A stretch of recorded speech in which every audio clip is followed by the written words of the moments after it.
Welcome to Novara Live. I'm Michael Walker. I'm joined by Ash Sarkar. Welcome to the show. Thanks for having me. Just a word of warning, it is incredibly warm in this room.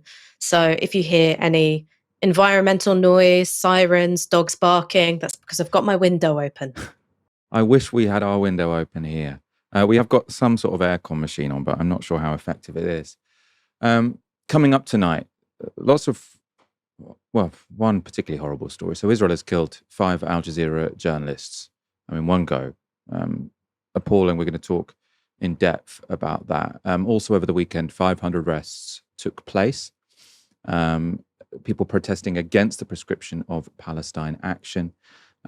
Also, we're going to the UK where the far right, not necessarily the far right actually, right-wing commentators seem to think a revolution is on its way. And also we have Richard Madeley, of all people, managing to embarrass the Labour Party over the prescription of Palestine Action. If you'd like to support our work, you can sign up at novaramedia.com/support. Israel has killed the entire Al Jazeera team covering Gaza City, days before it plans to fully reoccupy the Strip's largest urban area. Now, among those killed was Anas Al-Sharif. Al-Sharif has been reporting from Gaza City throughout Israel's genocide and has become one of the most recognizable faces on the Al Jazeera network. Sharif was killed alongside his colleagues when Israel bombed the tent he and his colleagues were working from outside the Al-Shifa hospital. Right up until his death, Sharif was reporting on Israeli attacks. This was his last tweet while still alive.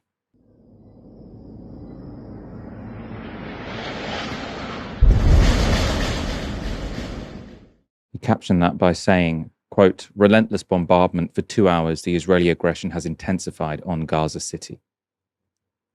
Following Al-Sharif's death, a pre-written message was posted to his Twitter account. This is part of it. "This is my will and my final message.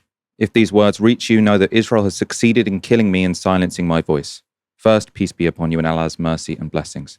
I have lived through pain in all its details, tested suffering, and lost many times, yet I never once hesitated to convey the truth as it is, without distortion or falsification, so that Allah may bear witness against those who stayed silent, those who accepted our killing, those who choked our breath, and whose hearts were unmoved by the scattered remains of our children and women, doing nothing to stop the massacre that our people have faced for more than a year and a half." He also said, "I urge you not to let change silence you, nor borders restrain you. Be bridges toward the liberation of the land and its people, until the sun of dignity and freedom rises over our stolen homeland. I entrust you to take care of my family. I entrust you with my beloved daughter Sham, the light of my eyes, whom I never got the chance to watch grow up as I had dreamed. Do not forget Gaza, and do not forget me in your sincere prayers for forgiveness and acceptance." A sort of a selection of what was written in that message, written before Anas Al-Sharif's death, who he had instructed friends or colleagues to post on his Twitter in the event that he was killed by the Israelis, something he was suspected would happen. Other journalists killed in the attack were Al Jazeera correspondent Mohammed Kareke and camera operators Ibrahim Zaher, Mohammed Nufal, and Malmen Aliwa. They are among the more than 186 journalists killed by Israel as part of their genocide. But Israel has trotted out its familiar excuses, and the international media has been happy to play ball. 4 Al Jazeera journalists have been killed in an Israeli airstrike on Gaza. Israel says Anas Al-Sharif was a member of Hamas, a claim long rejected by the news network, his family, and the Committee to Protect Journalists. So as you heard there, the BBC did include denials about Israel's unsubstantiated smears, but it's a choice to put Israel's claim front and centre in your headline after they've murdered a group of prominent journalists. And Israel's strategy was laid out on Sky by the director of news at Al Jazeera English, Salah Negm. That's another crime to be added to all the crimes that are committed by Israel in Gaza. Now they are going behind journalists in order to conceal a further crime that's being planned, which is leveling Gaza City and the expelling or transferring 1 million of its inhabitants to the south in a concentration camp. Israel government talked about that and followed that by the murder of a complete team from Al Jazeera who were reporting objectively from Gaza throughout the past 2 years. The IDF have said that Anas Al-Sharif, quote, served as head of a terrorist cell of Hamas. What is your response to that? It's another lie. Israel used to say something and claim it, but no one is checking it, no independent investigation, Nothing. Dead people also cannot defend themselves. That's what Israel is doing in Gaza. Negam's sentiments there were echoed by one of Sky's own correspondents, Diana Magnay, speaking from Jerusalem. A terrible day for Al-Jazeera, a terrible day for journalists within Gaza, because this is the way that you silence their voices. We've already had 186, at least, journalists killed in Gaza since the beginning of the war, according to the Committee to Protect Journalists. And of course, foreign journalists aren't allowed to go in to provide unfettered reporting, aren't allowed to go in without being on military embeds. So we have been relying on the voices of people like Anas Al-Sharif to tell the real story of what is happening on the ground in Gaza. So a very, very shocking day. And I'll just read you the Committee to Protect Journalists statement following this attack. Israel's pattern of labelling journalists as militants without providing credible evidence raises serious questions about its intent and respect for press freedom. Journalists are civilians and must never be targeted. Those responsible must be held accountable. Ash, there's no subtlety to Israel's actions. They're about to begin their full occupation of Gaza City. So they kill the most prominent journalist working there. And then again, in predictable fashion, they say, they didn't just say he's a member, they said he's the director of a Hamas terror cell, while providing no evidence, yet it still gets sort of printed as part of the story. What do you make of this? What can you say about this? There was an interesting point made by the journalist Yuval Abraham, who works for 972 magazine. And what he pointed out was that after October 7th, the military intelligence of the IDF set up a wing called the Legitimization Cell. And the work of the Legitimization Cell was to find narratives, talking points, evidence, and for those who are listening on the podcast, I was doing scare quotes for that, which would justify its war machine, whether that would be the slaughter of civilians, the targeting of medical facilities, or in this case, the targeting of journalists. And they really, right from the beginning of this genocidal war, wanted to discredit Palestinian journalists, journalists who live in Gaza and are experiencing the genocide as well as reporting on it. One of the very first talking points that I can remember emerging was that, well, you can't trust Palestinian journalists in Gaza because they participated in October 7th. Now, there wasn't evidence provided for that claim either. The reason why this is so important to the IDF, the reason why they have this legitimization cell, it's not so much about what people think internationally. It's more about managing the domestic politics of this latest planned escalation of the genocide. Because we've discussed this before, Michael, but what this next escalation means, if you're an Israeli, right, and the average Israeli, if you look at polling, doesn't consider Palestinian lives to be equal. So if you're an Israeli, you're going, okay, well, what about the safe return of IDF soldiers? And what about the hostages? What Netanyahu has said is, well, look, the hostages are written off. They're all going to die. Maybe the bodies won't be recovered. More IDF soldiers will be killed in the fighting, but it's going to be worth it because we'll be able to do this land grab. And so managing that internally requires the work of this kind of legitimization cell to make sure that any images of destruction, human suffering, pointless loss of life, that people in Israel aren't taking it seriously. And it seems to work. It really does seem to work. When you look at polling of Israelis, they're not concerned by the images of starvation. They're not concerned by the slaughter of women, children, and civilians. It doesn't bother them. So the work of the legitimization cell has clearly been effective. What I find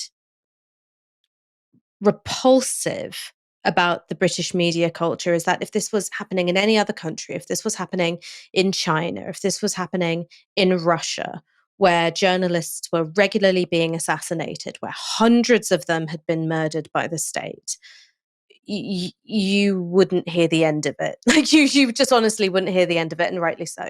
And rightly so. But Israel, when they deliberately target the conditions for not just life in Gaza, like medical facilities and restricting aid, but when they also attack the conditions for social life, for political life, for any kind of advancing the cause of the Palestinian people intellectually, that goes almost unnoticed unless something very extreme has happened. And I find it disgusting that so many of our colleagues in the British media industry, they don't look at Palestinian journalists as part of their profession. They don't. I think that they are impacted and corrupted by Israel's talking points, and they do look at them with suspicion, like, yeah, well, what if you were actually a terrorist? I mean, by that logic, any Israeli journalist who served in the IDF, and of course, many, if not most of them, lots of them, in fact, cut their teeth on Israeli army radio in terms of getting their first bits of broadcast experience, then they would all be legitimate targets too. Under international law, they're not. It would still be considered a war crime. But if that's what's good for Palestinian journalists, don't come crying to me if Israeli journalists get targeted. Don't come crying to me. Another prominent Palestinian killed in recent days in Gaza was former national footballer Salman Al-Abaid. The Palestinian Football Association said he was killed on Wednesday by Israeli forces while waiting to get humanitarian aid. This is what UEFA said. Farewell to Salman Al-Abaid, the Palestinian Pele, a talent who gave hope to countless children even in the darkest of times. Now, Mo Salah quote tweeted that, pointing out the obvious omission. Can you tell us how he died, where, and why? Now, presumably someone at UEFA thought answering those questions would be too political, or maybe they'd been bamboozled by 2 years of lies from Israel and their advocates. Now, those lies, their pure quantity, were laid out by Gazan political analyst and writer Mohammed Shahada, responding to the smears made about Anas Al-Sharif. One thing that you need to keep in mind is Israel has been lying incessantly since the beginning of the genocide. It's been the cornerstone of Israel's genocidal campaign to lie every single day about everything possible and to come up with the most lunatic lies imaginable. Israel lied about massacring the ambulance workers in Rafah. They lied about the GHF massacres. They lied about the Shifa Hospital, the Flower Massacre, the beheaded babies, Hamad Hospital, Hind Rajab, the terror list at the Rantisi Hospital that turned out to be a calendar, the World Central Kitchen workers, babies in ovens, white phosphorus, deliberately starving Gazans, Sinwar surrounding himself with 20 hostages in a tunnel, gassing hostages, the Ahli Hospital, killing women and children with white flags, mass raping Palestinians, non-existent tunnels under graveyards, Nasser Hospital, Hussam Abu Safiya, mass graves, snipers targeting kids in the heads, providing protection to criminal gangs that are looting aid systematically. Israel also lied about wiping out Gaza. They lied about refusing and collapsing the ceasefire, blowing up Gazans fleeing the south, blowing up and destroying Kamal Udwan Hospital, claiming that dead Gazan children are fake plastic dolls, creating alleged safe zones that they push the people into and they bomb them once they get there. They lied about the general's plan. They lied about how many Hamas militants they killed, about the Red Crescent taking part in October 7th. That was another lie. They lied about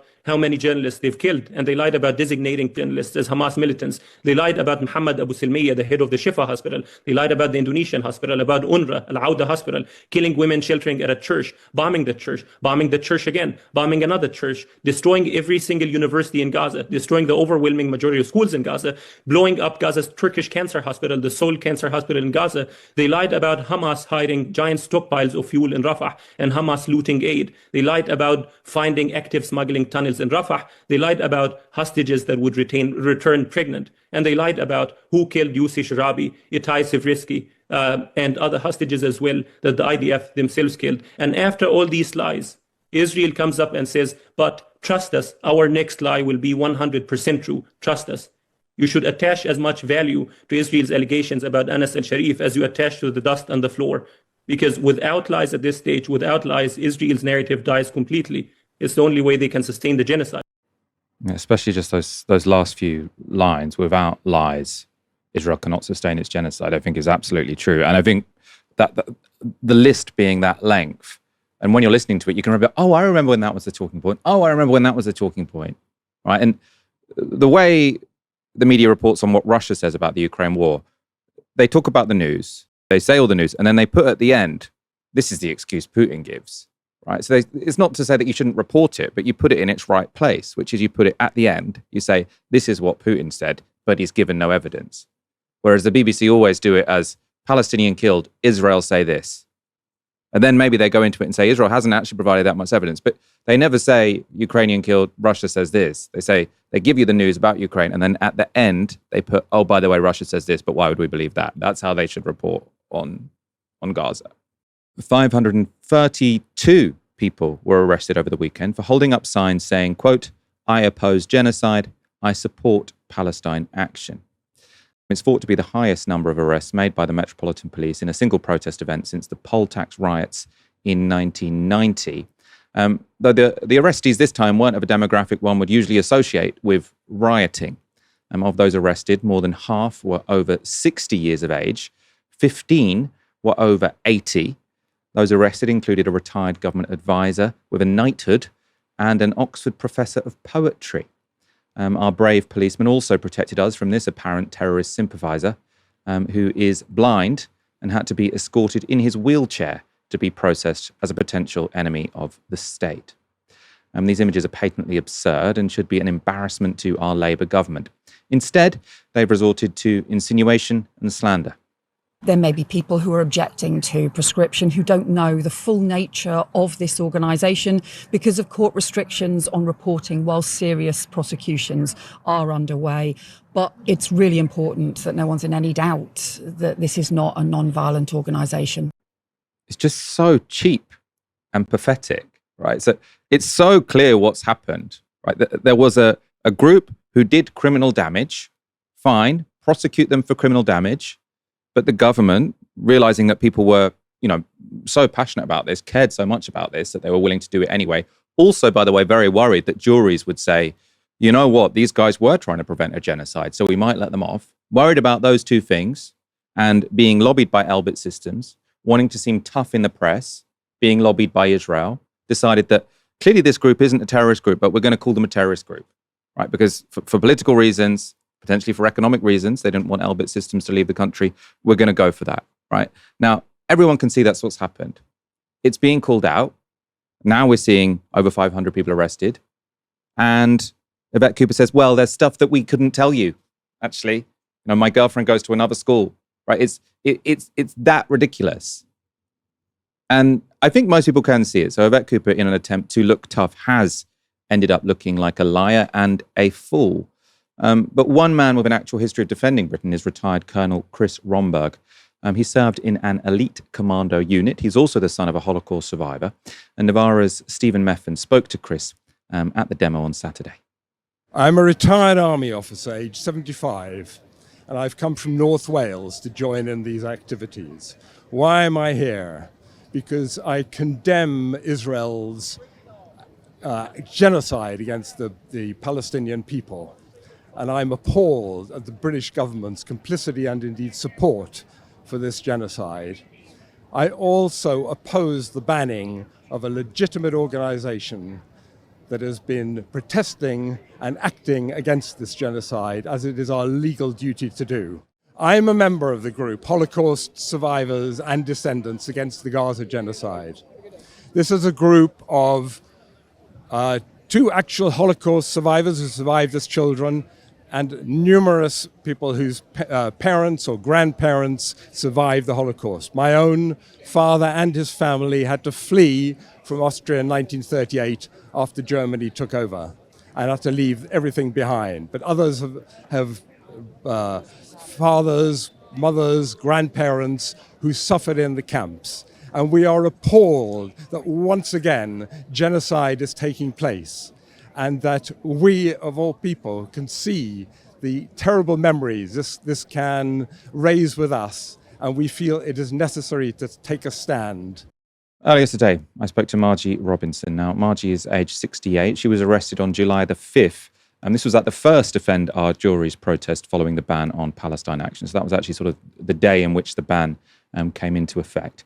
She's currently on bail, along with her husband, aged 74. Now, I spoke to her earlier today to find out how she found herself on the wrong side of Britain's anti-terror laws. I'm Marji. I'm a 68, almost 69-year-old retired financial advisor, a mother, a grandmother. I took the action I did because it's impossible to have not been moved by the plight of helpless people in Gaza. And it's impossible not to be angry and furious at our government not doing what it's obliged to do under international law to stop a genocide in progress. They can talk about a plausible genocide. They can talk about any other legal faffing that they want to. But the fact of the matter is, helpless people are being starved. Helpless people have been bombed for relentlessly every day for almost 2 years. And British planes, British parts are complicit. They're part and parcel of the Israeli government's crimes against humanity. You were arrested on the 5th of July, as I say. So can you give us an update? Have you been charged yet? Are you currently on bail? What's your current situation? I'm on bail to return to a London police station in October. 29 of us were arrested. There was 29 of us sat down with these very, very scary terrorist plaques with 7 words on them. 3 of the 29 have been asked to attend magistrates' court. The other 26 are meant to be sitting here terrified that we will be the next to be called to a magistrates' court. So I'm under bail. 3 have been charged out of over almost 800 people arrested now for holding these scary white signs that the British government is terrified of. And you said you're supposed to be, terrified now. I think clearly the police, the courts, the government do want to scare people out of holding up signs such as you did. Of course, a 69-year-old retired financial consultant and your 74-year-old husband, you're not sort of the classic terrorist suspect that I think the British public would conjure up. What is your feeling now? I mean, are you sitting at home in terror? Because terror legislation is serious, right? You could be suffering serious consequences at some point in the near future. How are you thinking about it? I'm thinking that I will not be deflected from the terrorism, the real terrorism that is being inflicted every day in Gaza and the West Bank. That's what makes me not afraid. It's terrifying to be helpless, and the government's tried to make me helpless. They've tried to silence my voice, the voice of millions of people that have marched in the streets for 22 months. We've marched, which I'd never marched before. My husband and I had never been on a protest march before October 2023. We have emails, our MPs, we have signed petitions. The government has ignored us. What I find intolerable is that the government has ignored legal advice from top lawyers in the UK who have signed 3 lawyer'sletters.uk. Look it up.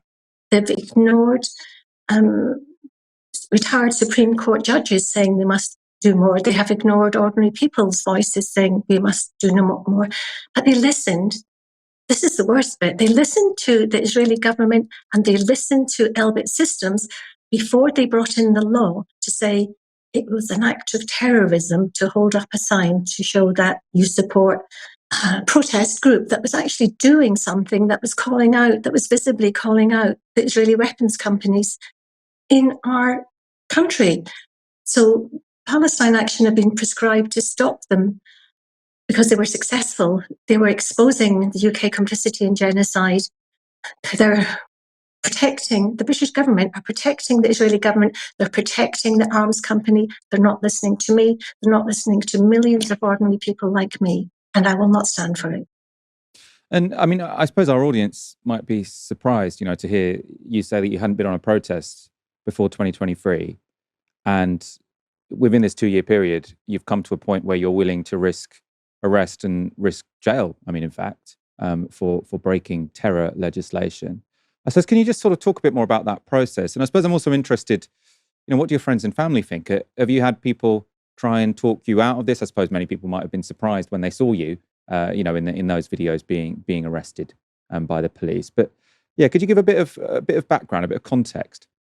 The context for us starting to get, we were obviously heartbroken. We were watching the TV like everybody else and not understanding how 3,000 children could have been killed by November 2023, and that our government tried to shut down the Armistice Day march that Palestine Solidarity and other groups wanted to do through London, that they tried to say that calling for a ceasefire on Armistice Day, when we're meant to be commemorating and learning from the horrors of World War I and World War II, that it was the wrong day to stop saying ceasefire, stop the genocide. They tried to say, if I and anybody I knew went on this march in Armistice weekend, November 2023, that we were hate marchers. It suddenly opened our eyes that the government is, I don't know, the expression I think people use now is gaslighting us. I don't know if I'm using it the right word, right? But it felt like that they were denying how we felt, that they were calling us hate marchers for trying to stop a genocide. It was unbelievable. So we went on that march. 300,000 of us went on that march. I went on that march with my husband, with my daughter, with my son, with 300,000 other people, and it barely gets mentioned. There was a huge march on Saturday in London, hundreds of thousands, and it barely gets mentioned. They can't shut us up forever. So the only way to not just dissolve into helpless tears every day is to do something. And I really urge everybody listening to do something. I know you were at the protest on Saturday. Of course, you weren't arrested at the protest on Saturday because you were already on bail for the action you did on the 5th of July. But from your perspective as to what happened on Saturday, obviously that's the most people who've been arrested in one go in this wave of protests. I understand the aim was really to sort of clog up the judicial system, sort of to make it untenable for the police to continue enforcing this, what I think is a completely ridiculous law. What is your sort of perspective on the outcome of that? Do you feel like it achieved its aim? It hasn't achieved its aim now. Our aim isn't to clog up the system. Our aim is for the system to abide by its obligations under international law. So our government shouldn't be conspiring with the Israeli government and Israeli weapons companies to take advice on prescribing a direct action group. The Metropolitan Police and police forces should be arresting people who steal cars, who mug people. My daughter lives in London. My 2 grandchildren are 3 and 5. They had their car stolen outside their house a month ago. Of course, the police didn't arrive. Of course, the police arrived to almost no reported crimes for ordinary people anymore. They will, you phone them, you get through eventually, you get a crime note to give to your insurance company. Come on. Who's clogging up the system? The government is clogging up the system by not abiding by its obligations under international law. So the ban hasn't been lifted. We're still terrorists. I'm still under a charge of terrorism. My husband, who's 74, as we said earlier, he did sit holding the placard again on Saturday, and he was arrested for a second time. And our families are proud of us. They're worried for us, but they're proud of us. Our neighbours, well, they don't want to mention they saw us on TV, but eventually they do, and they say, oh, that was you, wasn't it? That was carried off by the police. We need to speak out. More of us need to be carried off by the police if that's what it takes to lift a ridiculous ban. The ban shouldn't be what it's all about. What it's all about is stopping a genocide. And if that's the way that we can do it, a little bit of the way we can do it, get our government to listen to us, then that's what I'll do and I'll continue to do. The Labour government prescribing Palestine Action as a terrorist organisation was always a political risk. That's because Palestine Action are very clearly not terrorists. They've never done any terrorism. They've never planned any terrorism. And after a weekend in which over 500 people were arrested for peacefully holding signs, the media are beginning to wake up to that fact.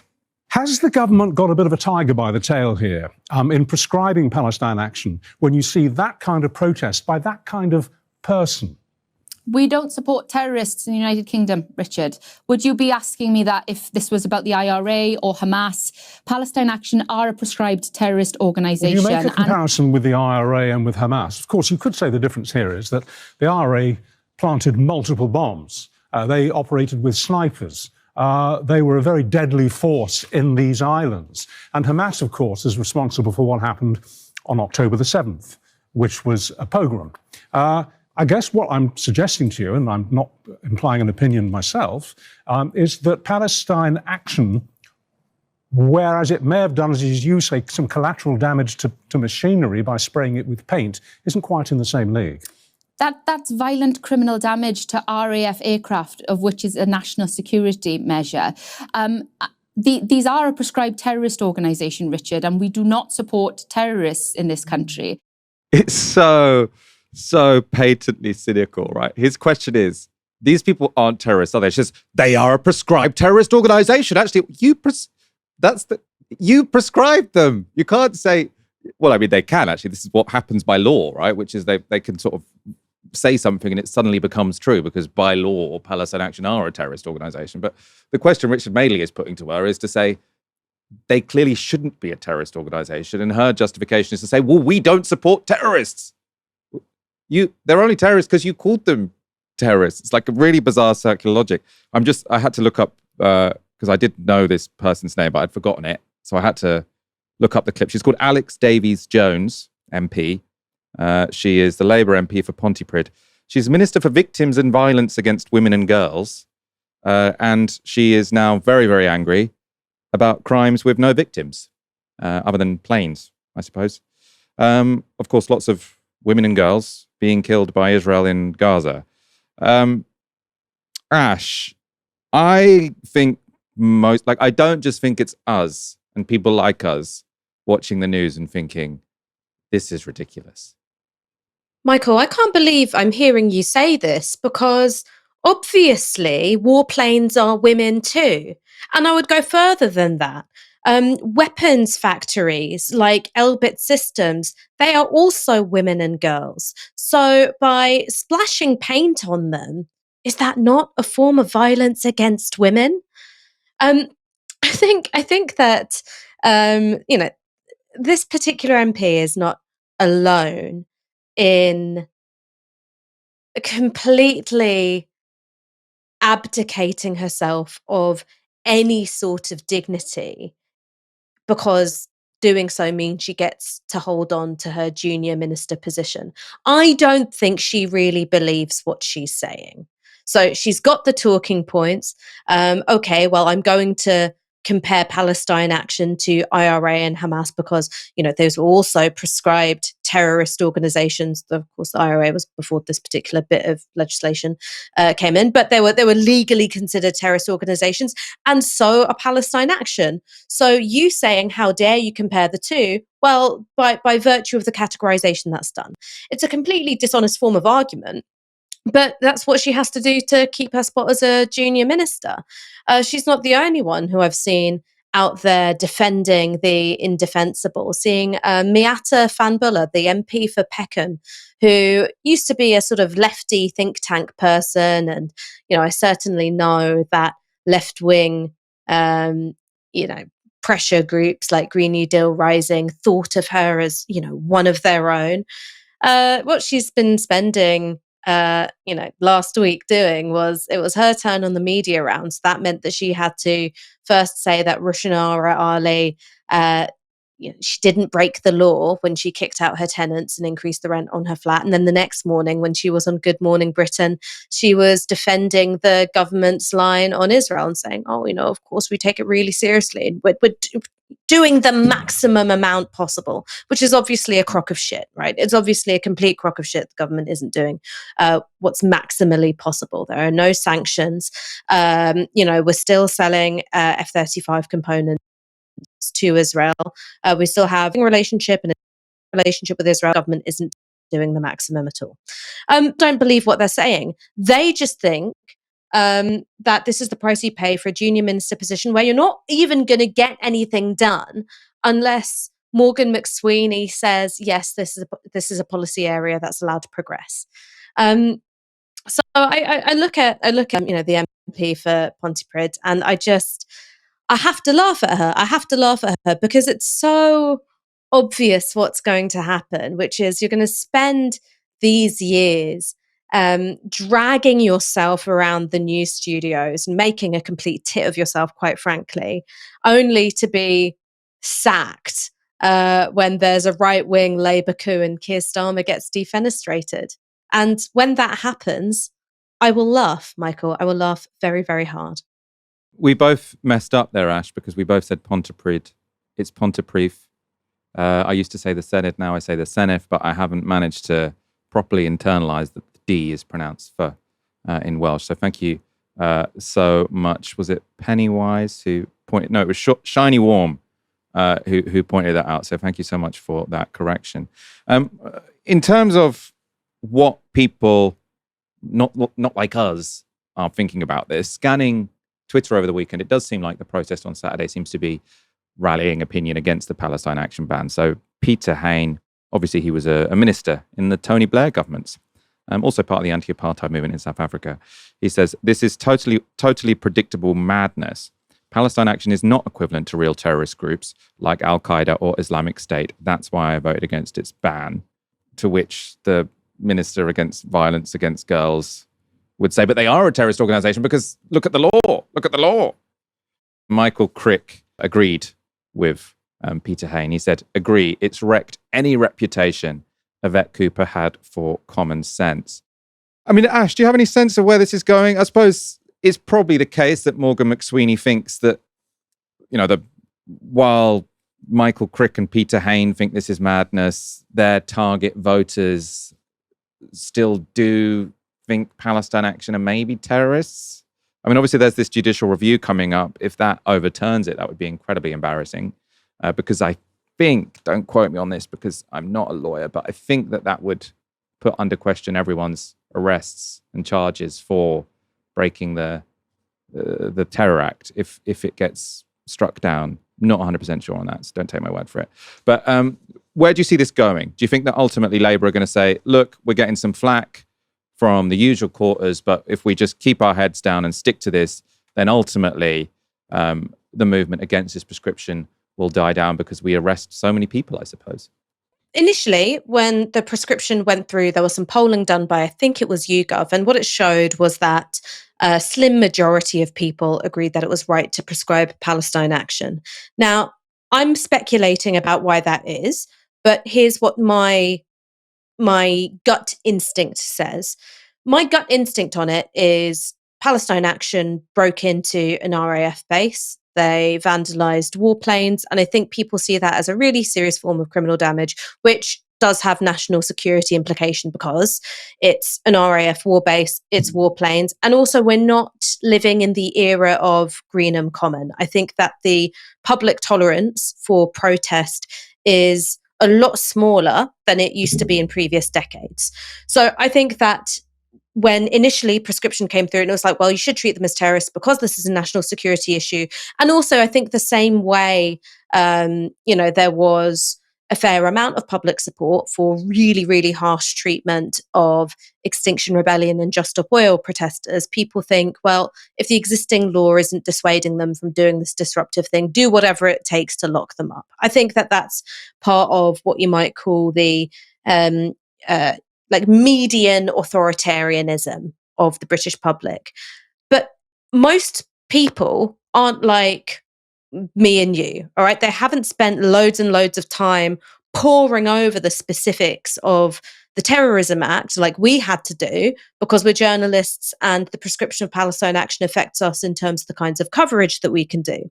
Because when you familiarize yourself with the specifics of the legislation and you realize that there are no journalistic exemptions, that someone can be arrested and charged with terror offenses for wearing a T-shirt or holding a sign, or indeed holding up a sign of a private eye cartoon, then your opinion may possibly shift.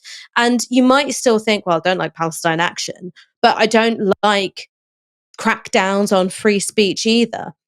So I think that that's why, tactically, Defend Our Juries have gone for this approach, which is identifying the weak point, if not in the legislation, but in public opinion, as being about expressions of support rather than something like membership or financial support or the tactic themselves. Because I think that that's where you can get a bit of a split between the initial thing of, I don't like these people, they broke into an airbase, to I don't think that prescription was the right thing either.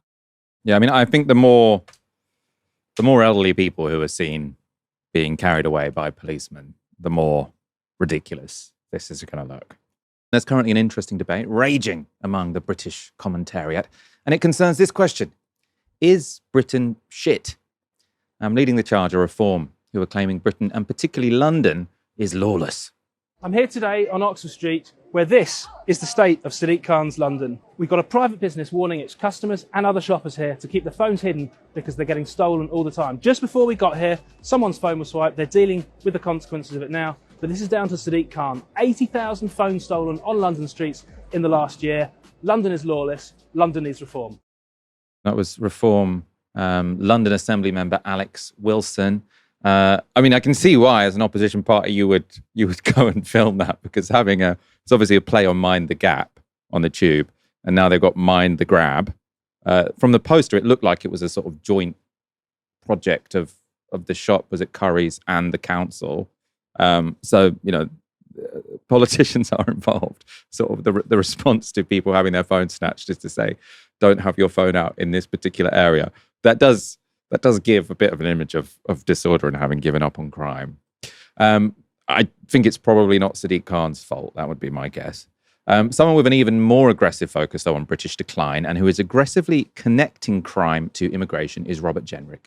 In just the last 60 days, a young girl in Epping sexually assaulted, a 10-year-old in Stockport nearly kidnapped, a 12-year-old in Nuneaton raped, as was a young woman in Portsmouth and an 8-year-old in Lambeth, in each case allegedly by illegal migrants. When I hear these stories, I think these could have been one of my daughters. They are someone's daughter. It's no wonder that the public are furious. They're right to be. No one wants to live in an area with men from backwards countries in the parks and outside the school gates. And of course, are these hotels where the politicians, the activists, the senior officials live? No, it's all a choice. Keep pouring billions down the drain and putting up with these crimes, or change our laws and deport those here illegally. So that was Robert Jenrick, Shadow Justice Secretary, still wants to be leader of the Conservative Party, trying to get to the right of Nigel Farage.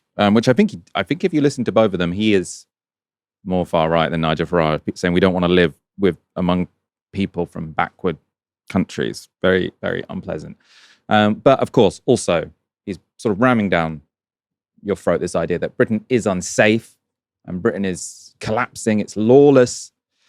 The person, or one person, pushing back against this is, interestingly, and perhaps surprisingly, former editor of The Spectator, Fraser Nelson. If you look at what Robert Jenrick is doing now, he's like a Nigel Farage mini-me. Jenrick is trying to produce like tribute videos to Nigel Farage, coming up with the same narrative, like we've lost control of our country, etc., which simply isn't true. So if this this essentially misleading message echoed by all political parties, you end up with a narrative which is so detached from the truth that people just simply will not recognize the progress around them. So for the essay, we commissioned a poll from YouGov asking people if they are aware of some of the progress, not just in crime, but in climate, for example, and road deaths. And people think these are getting a lot worse. I mean, greenhouse gas emissions are something like 53% down from their peak. Hardly anybody believes that to be true. Road deaths, for example, they're a fraction of what they once were. People don't believe that to be true either. But progress, when it happens incrementally, isn't really noticeable. It doesn't grab headlines. It's not really spoken about. It lacks a spokesman, and it also lacks people believing in it.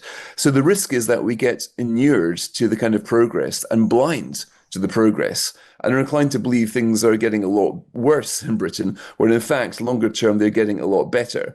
And I would also make the rather unpopular argument that this is an amazing country, and broadly speaking, there has never been a better time to live in it. So Fraser Nelson got a lot of pushback for that intervention and the article he published over the weekend. But it does include a fair amount of stats backing up his point. So everyone's sort of saying we're lawless, violent crime is up, people are, it's completely unsafe. He looks at a good data point on this, which is the number of people admitted to hospital requiring treatment for assaults. So he's got what people thought. So if you're a Reform voter, 80% of them think that hospitalisation for assaults had increased. Voters for every party thinks it, an absolute majority think it has increased. And then you've got the reality here, which is that it's been falling pretty steadily since 2005. I'm not quite sure why it peaked in 2005. Hospital admissions for assaults, knife assaults, bodily force or firearms. And of course you could say 20,000 admissions is still too much, but it's not a sign of a society really sinking into lawlessness, let's say. On immigration and crime, he shared this. Now, as we talked about before, the statistics on this are sort of very bad on who does and doesn't commit crime or whatever, but he's got this data point, which is sort of on the face of it, I think, fairly persuasive, which is showing that surveyed crime has massively declined from 12 million crimes a year. This is according to the crime survey, so it doesn't depend on people. You can't say people were just reporting it less, because this is, you ask thousands of people, a representative sample, were you a victim of crime? And it's gone down from 12 million to 4 million over the past 20 years or so, while the immigrant population has, of course, been dramatically spiking. So the idea that we're becoming an immigrant nation and therefore we're full of crime doesn't really stack up according to that. Also important to say, it's not just right-wingers who are out of step with reality. So it's not just these idiot right-wingers who think everything's terrible when actually it's fine. They've been lied to. Because on greenhouse gas emissions, which he did mention, they're asked over the last 25 years, what do you think has happened to the amount of greenhouse gas emissions that Britain produces? So Green voters, 37% of them think it has increased. Only 25% think it has reduced. And it's actually on this one that the Reform voters are more close to reality. So 14% of them think it's increased and 31% of them think it's reduced. So this is the reality. So as you can see, it spikes in the 50s, really. But since the 90s, it's really come down. It's half of what it was. Now, you could say, oh, that's because we're just importing from China. If you do sort of the trajectory of emissions, including embodied carbon in imports, I think our emissions have declined by a third instead of a half. So either way, they have declined a lot, however you define it. Ash, what do you think about this? I mean, I think in general, sort of like the nature of news media means that people get a more negative picture of reality than there actually is.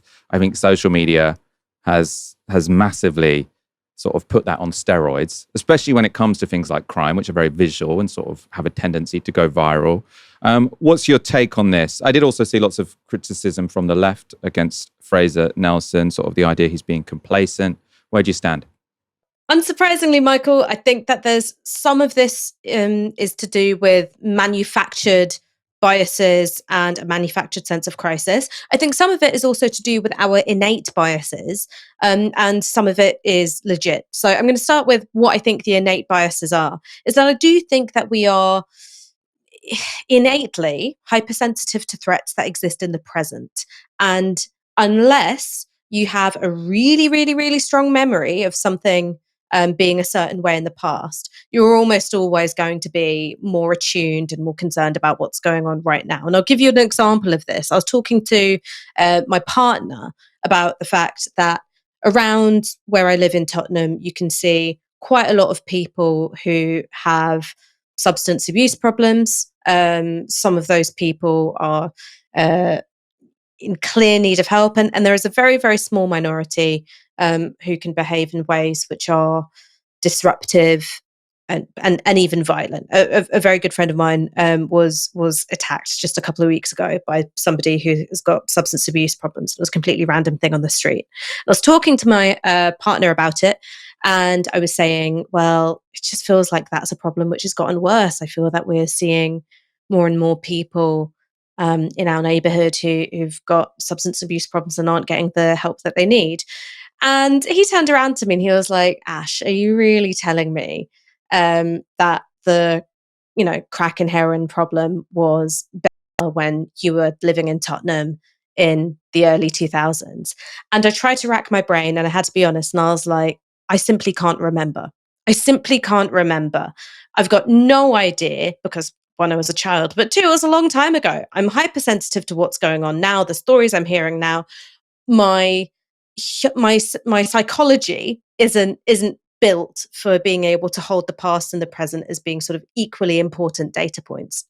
Of course, there's manufactured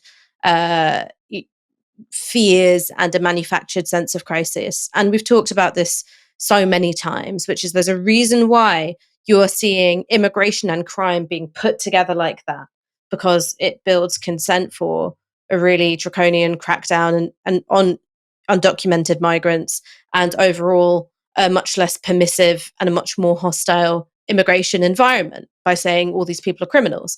It's something which it isn't just spread through conventional media, but social media. And also I think that there is an awful lot of funding going in to making sure that this kind of content goes far. I mean, you're seeing it already with a sort of, right wing, like do it yourself, if no one's going to tackle these, fair evaders we are. I think that there are probably some very clever people at Tufton Street who are behind this as an idea. And then there's the third thing, which is, well, what's legit, right? What's right? I don't necessarily think that violent crime has gotten worse. It seems to have gotten a lot better. But there are huge delays and backlogs in the courts, particularly for sexual assault cases. There is an epidemic of phone snatching in London. We talked about this last week. And also, I think that there is a generalized sense of decline, particularly outside of London, where you are seeing the quality of your high street, absolutely, go into the toilet. So businesses shut down, nothing replaces them. You've got boarded up shops, and the kinds of businesses that you see a lot of are, vape shops and betting shops. So I think that that's real. And I think that our fears often latch on to what isn't the problem. It's something that James Butler, in the last episode of Novara FM, he described it as a Father Dougal problem. So the cow that is tiny but very close to you, it's hyper visible, but the cow which is huge and far away, it seems tiny. And so these much bigger economic problems, which is the reason why you're seeing absolutely dead high streets up and down the country, or cost of living, which is so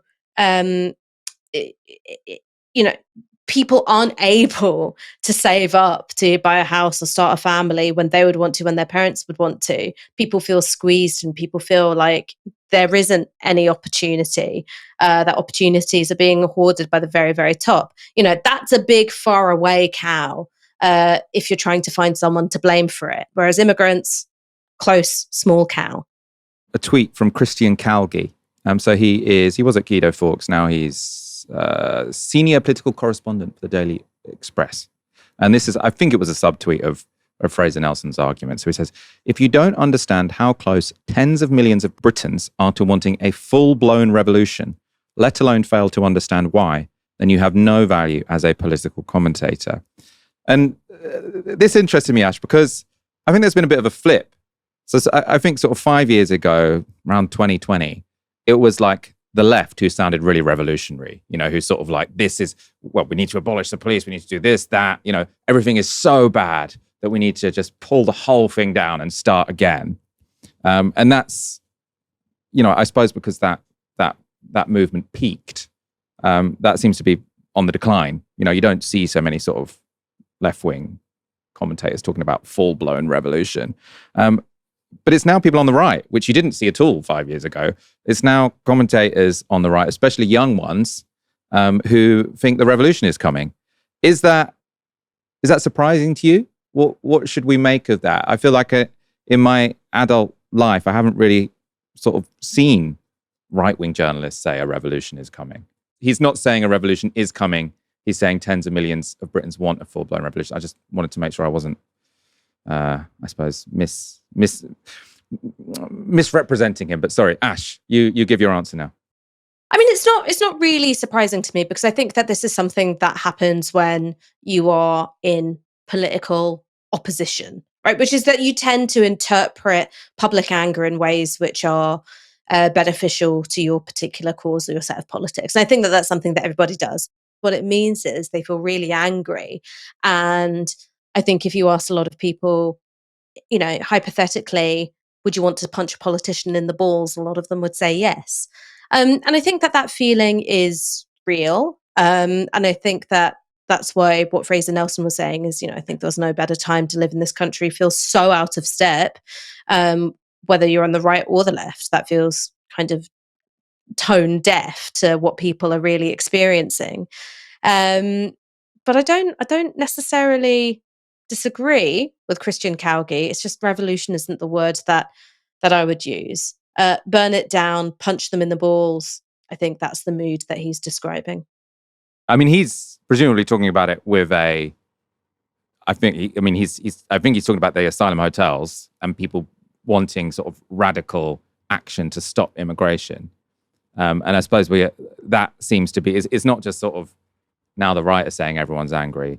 It's that idea of being revolutionary is now being put to that particular end, as opposed to the ends that sort of the left would have been talking about 5 years ago. And I suppose how seriously do you take that? Do you think that sort of this will also peak and subside, or do you think that they're going to get somewhere with this? I think they'll get somewhere with this, because what we've seen is the growth of these anti-asylum protests. And a Labour government that seems to have absolutely no strategy whatsoever for dealing with them. So I think that's something which is going to escalate. But again, it's the classic political error of interpreting everyone's anger through your own frame. I mean, more than 10 million people live in London. Amongst those 10 million people, there'll be varying attitudes towards immigration. But for the most part, the people who are coming into Canary Wharf or Epping don't live in London. They live in the ring around London. And I think that if you ask people in London what's making you really angry, immigration's going to be fairly low on the agenda. And it's going to be things like, safety on the street, the cost of housing, the cost of living, debt. These are going to be the things that people cite.